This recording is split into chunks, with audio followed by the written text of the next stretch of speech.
பார்க்க யாரோ ரிசப்ஷன்ல வெயிட் பண்ணிட்டு இருக்காங்க. என்ன பாக்குறதுக்கு? பாருங்க.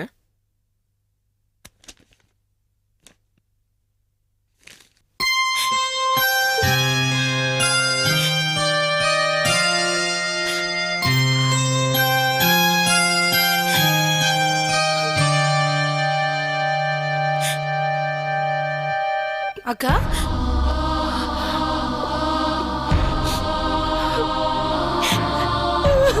என்னக்கா என்னாச்சு?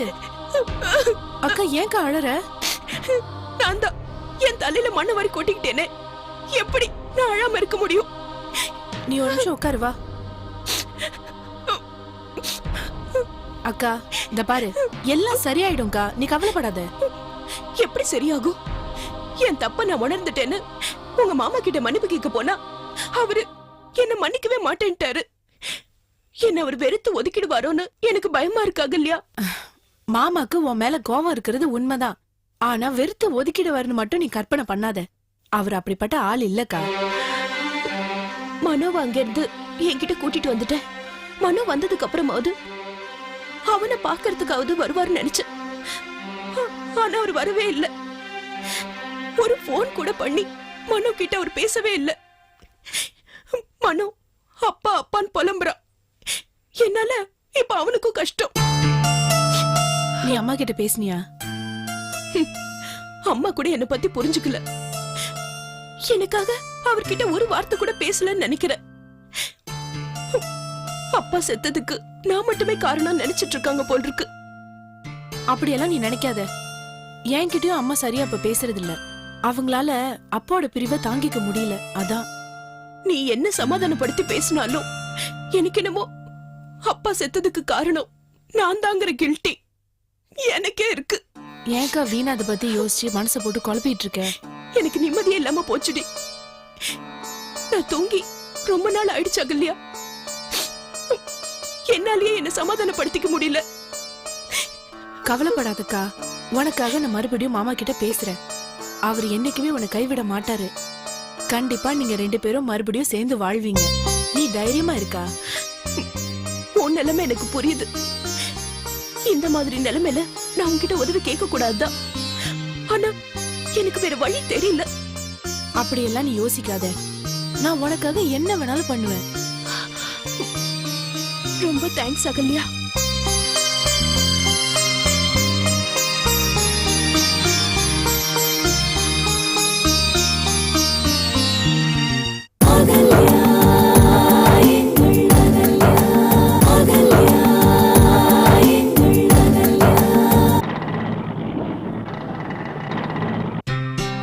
அம்மா,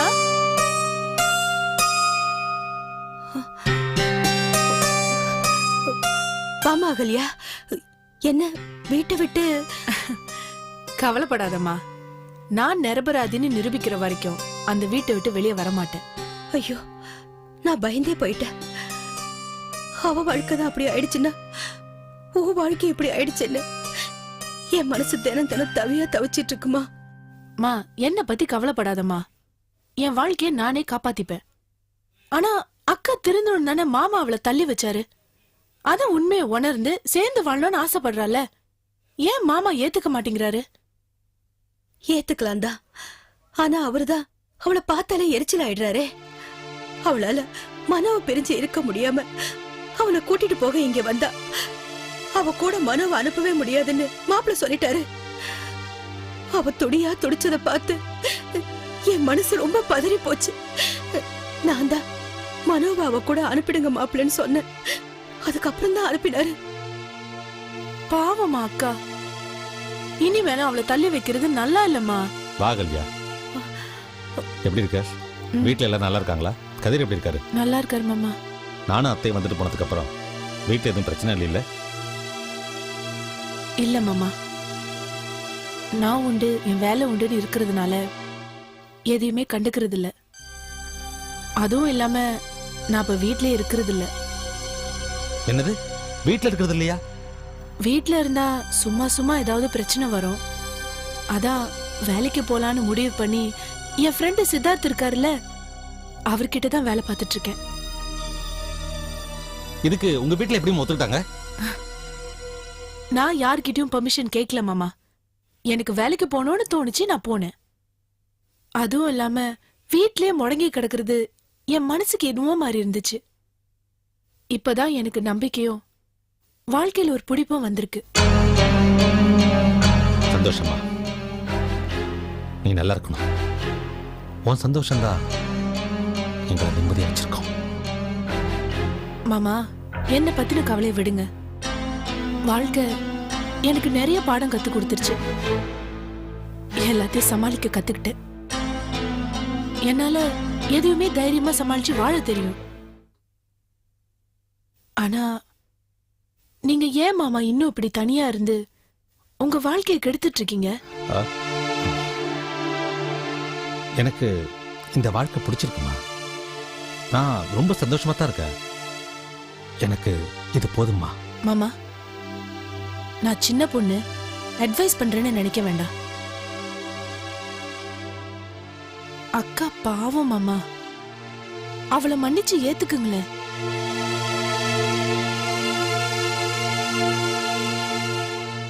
அது நடக்காது. டைவர்ஸ் வரைக்கும் போயிட்டா இனிமே எப்படிமா அவ கூட சேர்ந்து வாழ முடியும்? அக்கா இப்ப முன்ன மாதிரி இல்ல. தான் செஞ்ச தப்ப உணர்ந்துட்டா. ஏதோ ஒரு அவசரத்துல முடிவெடுத்துட்டா. அத ப்ளீஸ் பெருசுப்படுத்தாதீங்களே. அவ திருந்த மாட்டாமா. அவளை பத்தி எனக்கு தான் தெரியும். எல்லார் மனசையும் புண்படுத்தி கல்யாணை துரத்தி விட்டதோட உங்க அப்பாவையும் காவு வாங்கிட்டாளேமா. மாமா, நடந்ததை பத்தி பேசி எந்த பிரயோஜனமும் இல்ல. கல்யாணோட உங்களுக்கு இருந்த உறவை அவ புரிஞ்சிக்கல. அதனாலதான் அடிக்கடி கோவப்பட்டு உங்ககிட்ட சண்டை போட்டிருக்கா. அகல்யா, கல்யாணிக்கும் எனக்கும் உள்ள உறவை அவகிட்ட எத்தனையோ வாட்டி எடுத்து சொல்லியிருக்கேன். அதை அவ புரிஞ்சுக்கல. அதுக்கப்புறமா எதுக்கா அவளுக்கு புரிய வைக்கணும்னு நானும் விட்டுட்டேன். ஏன் மாமா இப்படி விரக்தியா பேசுறீங்க? ஒரு நிமிஷம் நம்ம மனோவை பத்தி நினைச்சு பாருங்க. அவன் என்ன மாமா பாவம் செஞ்சான்? உங்க சண்டையில ஏன் அவனை தண்டிக்கிறீங்க? மனம் சந்தோஷமா தானமா இருக்கான் அவங்க அம்மா கூட. மாமா, மனோக்கு அம்மா மட்டும் போதுமா? அது உங்களுக்கு மனோவை நல்ல விதமா வளர்க்கணும்னு அக்கறை இல்ல? இல்லம்மா. போதும் மாமா. நீங்களா ஒரு திரைய போட்டுக்கிட்டு அதுக்குள்ள போலி வாழ்க்கை வாழாதீங்க. புருஷன் பொண்டாட்டிக்குள்ள சின்ன சின்ன சண்டைங்க இந்த மாதிரி வருது சகஜம்தான். அதுக்கு தீர்வு பிரிவு இல்ல மாமா. ஒருத்தர் ஒருத்தர் புரிஞ்சு மன்னிச்சு சேர்ந்து வாழ்றதா நல்லது. நான் சொல்றத சொல்லிட்டேன். உங்க மனசாட்சிக்கு எது சரின்னு படுதோ அதை செய்யுங்க. ஆனா மாமா, எனக்கு ஒரு நம்பிக்கை இருக்கு. நீங்களும் அக்காவும் சீக்கிரமா ஒண்ணு சேர்ந்துருவீங்க. என் நம்பிக்கை வீணாக்காதீங்க மாமா.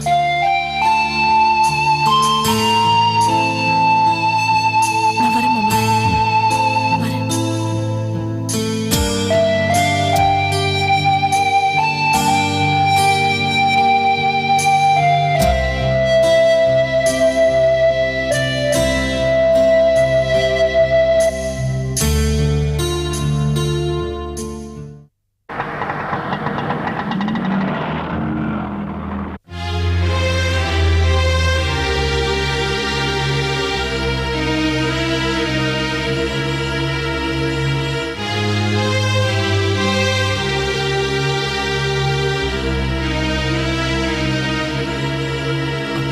அகல்யா,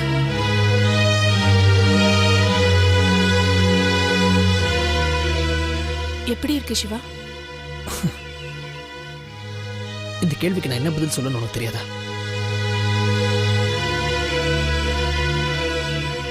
நான் நல்லா இருக்கேன். இது எனக்காக சொல்ற பொய்யா இல்ல உன்னையே சமாதானப்படுத்திக்கிறதுக்காக சொல்ற பொய்யா? ஏன் இப்படி பண்றேன்னு கேட்க மாட்டேன். ஆனா எதுக்காக யார் மேல இருக்கிற கோவத்தை உன் மேல நீயே காட்டிக்கிற?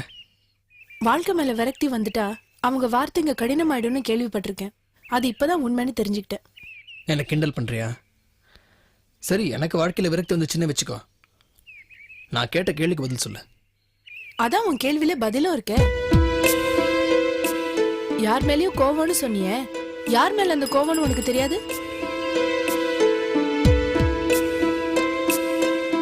அந்த கோவத்துக்கான உரம் தான் இப்ப நான் வேலைக்கு போறது. அகல்யா, இப்ப நீ உன் கோவத்துக்கு உரம் போட்டு வளர்க்கறதுக்கு பதிலா கதிரோட கோவத்துக்கு தான் உரம் போட்டு வளர்த்துட்டு இருக்கிற. நீ இந்த மாதிரி வேலைக்கு போறேன்னு தெரிஞ்சா அவனோட கோவம் அதிகமாகுமே தவிர குறையாது. நானும் அதுதான் சிவா எதிர்பார்க்கிறேன். அவர் கோவம் இன்னும் அதிகமாகட்டுமே. என்னதான் நடக்குதுன்னு பாப்போம். அகல்யா, என்ன ஏதாவது பெருசாயிடும்னு பயப்படுறியா? இதை விட பெருசா நடக்கிறதுக்கு என்ன சிவா இருக்கு? என்னைக்கு என் மேல அப்படி ஒரு கலங்கத்தை சுமத்தினாரோ அந்த நிமிஷமே நான் செத்து போயிட்டேன். இனி அவர் என்ன பண்ணாலும் அது ஒரு பணத்துக்கு பண்ற மாதிரி தான்.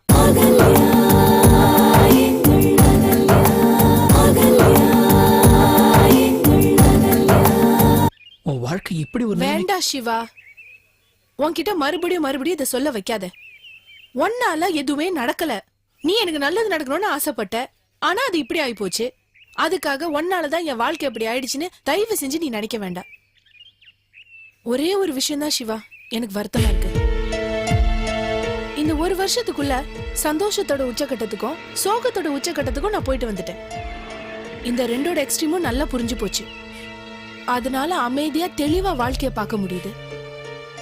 இவ்ளோ குறுகிய நாள்ல இவ்ளோ நடந்திருக்க வேண்டான்னு எனக்குள்ள சின்ன வருத்தம் இருக்கு. வீட்டுல எல்லாரும் உன்னை எப்படி ட்ரீட் பண்றாங்க? எப்பவும் போலதான் எல்லாரும் இருக்காங்க. பட் இப்ப எல்லார் முகத்திலயும் ஒரு குழப்பம் இருக்கு. கதிர் எதுக்காக இந்த மாதிரிலாம் பண்றாங்க? சிவா, நடந்து முடிஞ்சு போன விஷயத்த தயவு செஞ்சு திரும்ப திரும்ப பேசாத. அதெல்லாம் நடக்காம இருந்திருந்தா நீ சித்தார்த்திட்டு போய் வேலைக்கு சேர்ந்திருக்க மாட்டேல்ல? இந்த கேள்வியை கேட்கறதுக்காக தான் நீ இவ்வளவு தூரம் சுத்தி வளைச்சியா? சேச்சா, அப்படி இல்ல. ஏன் சிவா இப்படி இருக்க? நீ நேரடியா கிட்ட கேட்டிருக்கலாமே. எனக்கு பிடிக்காத, கதிருக்கு பிடிக்காத சித்தார்த் கிட்ட ஏன் வேலைக்கு போன? அவன் மனசு பூரா அழுக்குன்னு உனக்கு தெரியுமே. கதிருக்கும் அவனுக்கும் போலீஸ் ஸ்டேஷன் போற வரைக்கும் சண்டை வந்திருக்கு. அப்படிப்பட்ட அவன் கிட்ட போய் இந்த சூழ்நிலையில வேலைக்கு சேர்ந்திருக்கிய. இதனால கதிருக்கு கோவம் அதிகமாகுமே தவிர குறையாது. இப்படி எத்தனையோ கேள்விங்க இருக்க. அதெல்லாம் விட்டுட்டு கேட்கலாம் தான் வந்தேன். ஆனா என்னன்னு தெரியல, உன்னை பார்த்த உன்னை நேரடியா கேட்க முடியல. எதுக்காக அகல்யா சித்தார்த்திட்டு போய் வேலைக்கு சேர்ந்த? உண்மையை சொல்லணும்னா எனக்கு அந்த நேரத்துல வேற வழி தெரியல.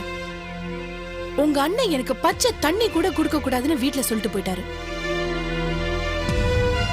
உடனே நான் என் அம்மா வீட்டுக்கோ இல்ல ஓ கம்பெனிக்கோ நான் வந்திருக்கலாம். அததான் அவரும் எதிர்பார்த்தாரு. எல்லாருமே அததான் எதிர்பார்த்தாங்க. ஒரு பொண்ணுக்கு புகுந்த வீடு இல்லைன்னா பிறந்த வீட்டு சப்போர்ட்ல தான் இருக்க முடியும்னு நினைக்கிறேன். அவரோட பலவீனத்துக்கு பதிலடிதான் நான் சித்தார்த் கிட்ட வேலைக்கு சேர்ந்தது.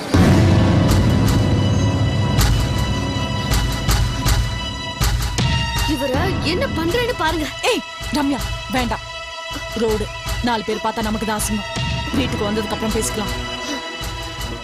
இல்ல நான் சொல்றேன். இரு, உன் கம்பெனிக்கு வந்திருந்தா நீ என்ன ராணி மாதிரி பார்த்திருப்ப, எனக்கு தெரியும்.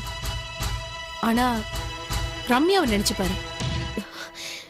வீட்டுக்கு வரட்ட வச்சுக்கிறேன். நான் உன்னோட கம்பெனில வேலை பாக்குறேன்னு தெரிஞ்சிருந்தா அவ எப்படி ரியாக்ட் பண்ணிருப்பா? ஏற்கனவே அவளுக்கும் உனக்கும் ஏகப்பட்ட பிரச்சனை. அப்புறம் மறுபடியும் என்னால பிரச்சனை பெருசாகணுமா? அதுக்குதான் சித்தார்த் கம்பெனிக்கே வேலைக்கு போலான்னு முடிவு பண்ணேன். நீ என்ன சமாதானம் சொன்னாலும் சித்தார்த் கம்பெனில போய் நீ வேலைக்கு சேர்றதை என்னால ஏத்துக்க முடியாது. என் லைஃப்ல நடக்கிற மத்த விஷயங்களை மட்டும் உன்னால ஏத்துக்க முடியுதா சிவா? அதே மாதிரி இதையும் எடுத்துக்கே.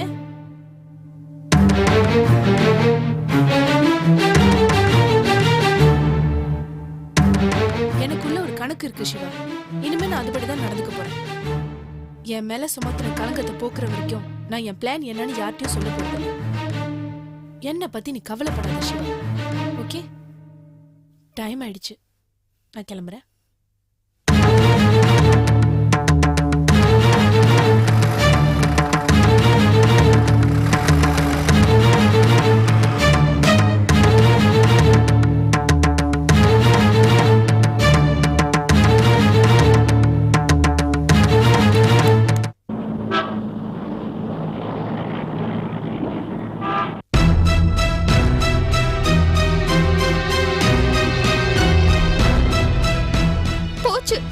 எல்லாமே போச்சு. என் மானம் போச்சு, மரியாதை போச்சு, எல்லாம் போச்சு.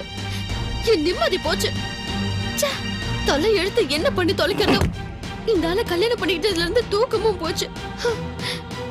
இந்த மாதிரி ஒரு புருஷன் வேற எந்த பொண்ணுக்கும் கிடைக்க கூடாது.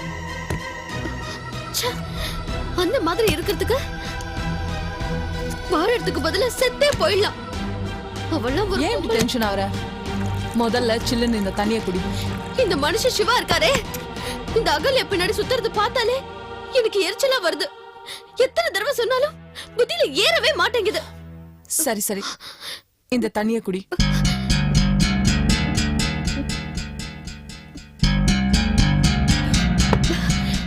டென்ஷன் குறைஞ்சிடுச்சா? என்னைக்கு இந்த சிவா அகல்யாவை விட்டுட்டு வராரோ அப்பதான் எனக்கு எல்லா டென்ஷனுமே குறையும். நான் கூட சிவா கிட்ட இப்படி எல்லாம் எதிர்பார்க்கவே இல்ல. ஃப்ரெண்டுனா ஃப்ரெண்டு மாதிரி நடந்துக்கணும். எல்லாத்துக்கும் ஒரு லிமிட்டேஷன் இருக்கு இல்லையா? எக்ஸாம்பிளுக்கு என்ன எடுத்துக்கோ. நானும் சிவாவும் பெஸ்ட் ஃப்ரெண்ட்ஸ். ஆனா எப்போ சிவாவுக்கும் உனக்கும் கல்யாணம் ஆயிடுச்சோ அன்னைக்கே நான் டிஸ்டன்ஸ் மெயின்டைன் பண்ண ஆரம்பிச்சிட்டேன். ஆபீஸ் தவிர சிவாவை வெளியில எங்கேயும் மீட் பண்ணி பேசுறத அவாய்ட் பண்ணிட்டேன். உனக்காக சிவா அகல்யா கிட்ட நெருங்கி பழகுறத கொஞ்சம் குறைச்சிருக்கலாம். ஆனா சிவாவுக்கு இதெல்லாம் புரியாத விஷயமே கிடையாது. இருந்தாலும் இவன் ஏன் இப்படி பண்றான்னு தெரியலையே. எனக்கும் சந்தேகமா தான் இருக்கு.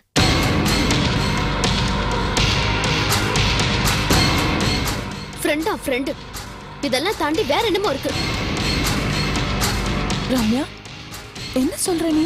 நான் கல்யாணம் பண்ணி சிவா வீட்டுக்குள்ள நுழைஞ்ச நாள்ல இருந்து கவனிச்சுட்டு தான் இருக்கேன். இந்த அகல்யா நானும் சிவாவும் பெட்ரூம்ல இருக்கும்போதே நாகரிகம் இல்லாம உள்ள நுழையறதுக்கும், புருஷன் முன்னாடிக்குள்ள ஏதோ வாய சண்டை நடந்தாலும் கேள்வி முறையே இல்லாம குழந்தைய அதட்டி கை பிடிச்சு கூட்டிட்டு போறதுக்கும், அகல்யா கிட்ட ஒரு வார்த்தை எதிர்த்து பேசினதுக்காக என்னையே கணத்துல அரைஞ்சிட்டு போனதுக்கும், அவ என்ன சொன்னாலும் பூம்பு மாடு மாதிரி தலையாடுறதுக்கு பின்னால ஏதோ அந்தரவங்க இருக்குன்னு தான் எனக்கு தோணுது. ரம்யா, நான் ஏற்கனவே உங்ககிட்ட சொல்லிருக்கேன், இந்த காலத்துக்கு ஏத்த மாதிரி யோசிக்க பழகிக்கோன்னு. சிவாவும் அகல்யாவும் காலேஜ்ல ஒன்னா படிச்சவங்க, க்ளோஸ் ஃப்ரெண்ட்ஸ் ஆனவங்க. அதுக்கப்புறம் தான் அண்ணி ஆனாங்க. எல்லாரும் என்ன மாதிரி இருந்துருவாங்களா? இது பாருங்க, ஃப்ரெண்ட்ஸா இருந்தாங்க, அண்ணி ஆனாங்க, அத பத்திலாம் எனக்கு கவலை இல்ல. எனக்கு என்ன பத்தி தான் கவலை. என் புருஷன் கூட எந்த பொண்ணு நெருங்கி பழகுறதும் எனக்கு பிடிக்கல. அது என் அம்மாவா இருந்திருந்தாலும் நான் இதைத்தான் சொல்லியிருப்பேன். உன் புருஷன் கூட எந்த பொண்ணு பழகினாலும் பிடிக்காதுன்னு கல்யாணத்துக்கு முன்னாடியே யோசிச்சு வச்சுக்கிட்டியா, இல்ல கல்யாணம் ஆனதுக்கு அப்புறம் யோசிச்சியா? நீங்க கேக்குறதுக்கெல்லாம் எனக்கு பதில் சொல்ல தெரியாது. ஆனா யாரும் என் புருஷன் கூட பழகுறது எனக்கு பிடிக்க மாட்டேங்குது, அவ்வளவுதான். உனக்கு பிடிக்கலனா சிவாவுக்கு பிடிச்சிருக்கே, என்ன பண்ண போற? அவருக்கு பிடிக்காத மாதிரி என்னென்ன பண்ண முடியுமோ அத்தனையும் பண்ணுவேன்.